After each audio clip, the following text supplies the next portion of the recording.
We've all heard Nazi conspiracy stories, such as they had a base on the moon, or that Hitler went to Argentina, or Nazi zombies. But some of these, or at least one, was true, and that was the gun they were developing. It was the first of its kind, and it's the grandfather of all modern assault rifles today.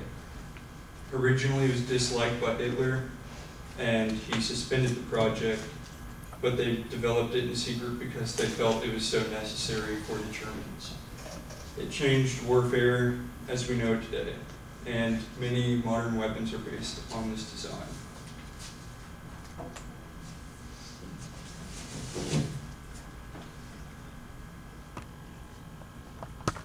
During World War II, the German tacticians struggled with the problem.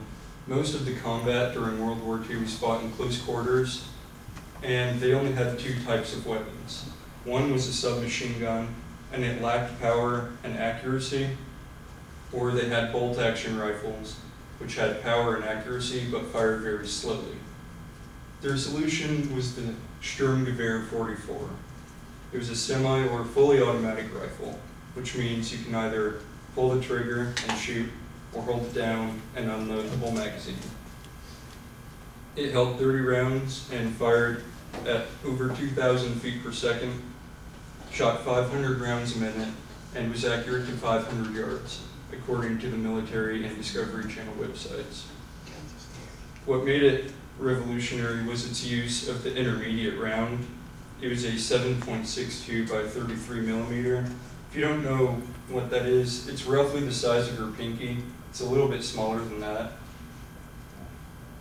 And as Dr. Gustafsson from the Royal Military Academy in the UK said, you need something that can put lots of volume down, but that you can control, something that punches more than a submachine gun, but fires more than a bolt-action rifle. And the round is very controllable. I was actually shooting it yesterday without any problems. However, the gun would need the approval of Hitler to continue. When it was originally introduced to him, he disliked it, and according to Dr. Gustafsson, his reasoning was Hitler served in World War I, and as a soldier, he said he did not see a need to pursue this type of round. So that was suspended.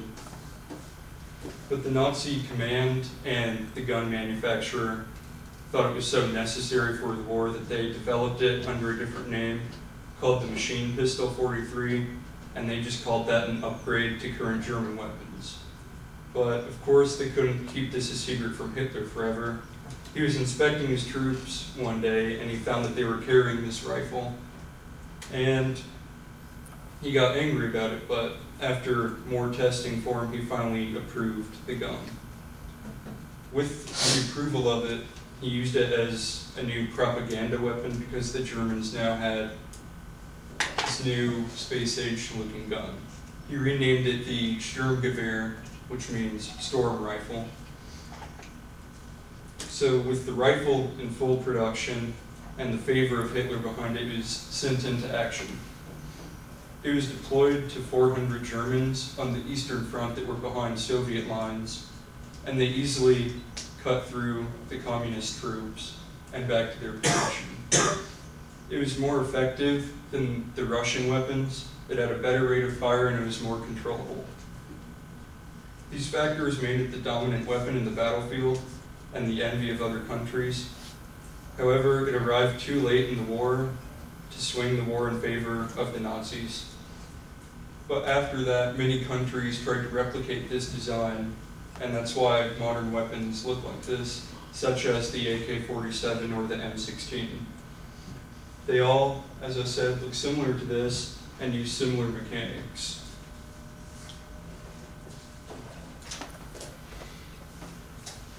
This is a picture of a gas piston from the Sturmgewehr and its bolt, which allow the gun to fire.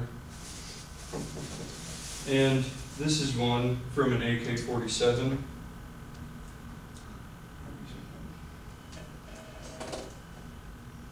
As you can see, they're very similar, and this was only designed a few years after the war.